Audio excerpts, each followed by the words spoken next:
Hello dear student, फिर से स्वागत है आपका मिस स्मार्ट स्टडी चैनल पर एक और धमाकेदार वीडियो में। क्योंकि आज की वीडियो में हम पढ़ने वाले हैं मोस्ट इम्पॉर्टेंट रिएक्शन को, जिसमें आप लोगों को बहुत डर लगता है, बहुत कन्फ्यूजन होती है। तो आज की वीडियो में हम आप लोगों का पूरा डर खत्म करने वाले हैं, यानी आपके डर का सॉल्यूशन लेकर हम आ गए हैं।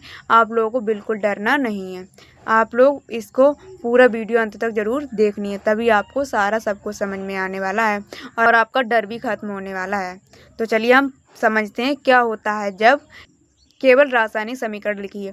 आपको ऐसे ही आते हैं और ये पूरी 10 से 15 नंबर में आती हैं। क्या होता है जब, कैसे प्राप्त करोगे, नेम रिएक्शन, ये आपके पूरे 20 नंबर की आती हैं। तो आप लोगों को ये बिल्कुल स्किप नहीं करना है, आप लोगों को वीडियो अंत तक ज़रूर देखनी है। तो चलिए हम करते हैं। पहला क्या है, एथिल ब्रोमाइड की अभिक्रिया सोडियम एथॉक्साइड से होती है।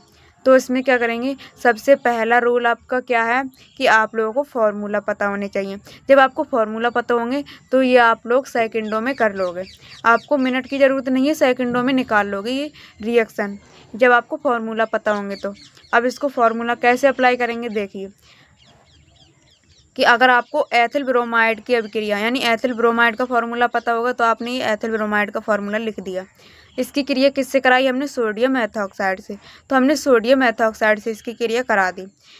एथिल ब्रोमाइड का फार्मूला क्या होता है, C2H5Br, सोडियम एथॉक्साइड C2H5ONa। जब हमने इसकी क्रिया कराई तो हमें क्या प्राप्त हुआ, तो जब हमने इन दोनों को क्रिया कराई तो क्या प्राप्त हुआ, C2H5O C2H5।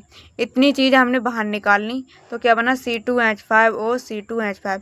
अब ये फार्मूला आपको पता होना चाहिए किसका होता है, डाई एथिल ईथर का। और बाहर क्या रह गया, NaBr। क्या रह गया, NaBr यानी सोडियम ब्रोमाइड। तो ये आपका, अब समझिए कि अगर आपको फार्मूला पता है तभी तो ये कर पाए, कि फार्मूला पता होना चाहिए। एथिल ब्रोमाइड का फार्मूला क्या होता है, ये होता है। सोडियम एथॉक्साइड का क्या होता है, ये होता है। जब इन दोनों को मिलाएंगे हम तो क्या प्राप्त होगा, हमने इसे मिलाया और इसे मिलाया तो क्या होता है, डाई एथिल एथिल का फार्मूला होता है। तो हमने ऐसे लिख दिया। अब बचा क्या, NaBr, तो हमने इसे बाहर निकाल दिया। तो ऐसे आपको ये रिएक्शन करनी है। तो आप लोगों को फार्मूला याद होने चाहिए। अगर आप लोगों को फार्मूला नहीं याद है तो मैंने ये वाली वीडियो बना रखी है, इसमें मैंने सारे फार्मूला करा रखे हैं, सारे मोस्ट इम्पॉर्टेंट। तो आप लोगों को ये वीडियो अंत तक ज़रूर देख लेनी है, तभी आपको सारे फार्मूला याद हो जाएंगे, तभी आपको ये नेम रिएक्शन करने में बिल्कुल कठिनाई नहीं होगी। तो हमारा नेक्स्ट क्या है, फिर नेक्स्ट रिएक्शन है हमारी एथिल ब्रोमाइड की अभिक्रिया शुष्क ईथर की उपस्थिति में Mg यानी मैग्नीशियम धातु से होती है। तो क्या प्राप्त होता है, तो एथिल ब्रोमाइड का फॉर्मूला हमने लिख लिया C2H5Br प्लस Mg धातु से कराएंगे तो Mg धातु लिख लिया हमने, मैग्नीशियम धातु। शुष्क ईथर की उपस्थिति में, जिसकी उपस्थिति में कराते हैं उसे एरो के ऊपर लिखते हैं, तो हमने शुष्क ईथर ऊपर लिख लिया। अब हमें क्या प्राप्त हुआ, C2H5MgBr। इन सबको मिलाकर हमें क्या प्राप्त हुआ, ग्रिग्नार्ड अभिकर्मक। इन सबको मिला दिया तो हमने क्या प्राप्त हुआ, ग्रिग्नार्ड अभिकर्मक। और ये आपका रिएक्शन हो गई। नेक्स्ट हमारा एसीटोन की क्रिया H2O से कराते हैं। जब एसीटोन की क्रिया किससे कराते हैं, जल से कराते हैं, तो क्या प्राप्त होता है, तो एसीटोन का फॉर्मूला क्या होता है, CH3COCH3 प्लस हमने जब जल से क्रिया कराई तो क्या प्राप्त हुआ, CH3COOH यानी CH3CO, और एक O था वो भी यहीं पर आ गया और H यहाँ से ले लिया, तो क्या प्राप्त हुआ, acetic acid plus methane gas बाहर निकल गई। यानी C कितना, यहाँ पर एक ही रह गया, C एक रह गया, 2 H इसमें रह गए, एक तो हमने यहाँ पे लगा लिया और 2 ये रह गए, तो CH4, ये मेथेन गैस निकल गई। और जब गैस निकलती है तो ऊपर की तरफ एरो लगा देते हैं, जब अपक्षेप प्राप्त होता है तो नीचे की तरफ एरो लगाते हैं। तो ये चीज़ आपको समझ में आ गई होगी। और आप लोगों को रिएक्शन के नीचे नाम लिखना बहुत ज़रूरी है, क्योंकि जब रिएक्शन के नीचे नाम लिखा होगा तो एग्जामिनर रिएक्शन देख के ही नंबर दे देते हैं। तो आप लोगों को रिएक्शन के नीचे नाम लिखना बहुत ज़रूरी है। तो चलिए हमारा नेक्स्ट की तरफ चलते हैं। तो हमारा नेक्स्ट क्या है, तो चलिए हम नेक्स्ट की तरफ चलते हैं।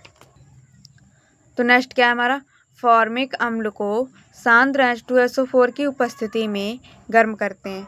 तो फॉर्मिक अम्ल का सूत्र क्या होता है, HCOOH। जब हमने इसको सांद्र H2SO4 की उपस्थिति में गर्म किया तो क्या प्राप्त हुआ? CO, कार्बन मोनोऑक्साइड गैस बाहर निकल गई और जल भी बाहर निकल गया। यानी जब गैस निकली है, ये CO हमने यहाँ से ले लिया, CO हमने यहाँ से ले लिया और H2 बचे और O, तो H2O यानी जल बाहर निकल गया और कार्बन मोनोऑक्साइड गैस निकली। कि जब हमने फॉर्मिक अम्ल को सांद्र H2SO4 की उपस्थिति में गर्म किया तो कार्बन मोनोऑक्साइड गैस प्राप्त होती है।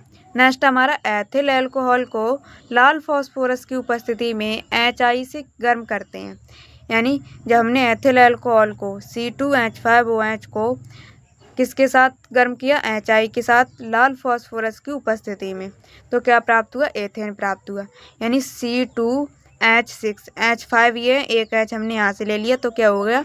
H6 हो गया प्लस H2O, यानी 2 H ये हैं तो H यहाँ से ले लिए और एक O था वो इसके पास पहुँच गया तो क्या हो गया? H2O। और यहाँ से I कितने बचे? 2।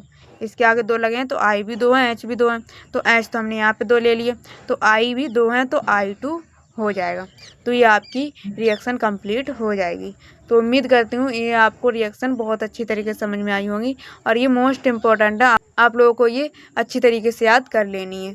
तो उम्मीद करती हूँ वीडियो पसंद आई होगी। अगर वीडियो अच्छी लगी हो तो वीडियो को लाइक कर दीजिए। अगर चैनल पर नए हो तो चैनल को सब्सक्राइब भी कर दीजिए, जिससे कि मैं ऐसा ही कंटेंट अपलोड करूँ तो आप तक सबसे पहले पहुँच सके। तो चलिए मिलते हैं नेक्स्ट वीडियो में, तब तक के लिए जय हिंद, जय माता दी।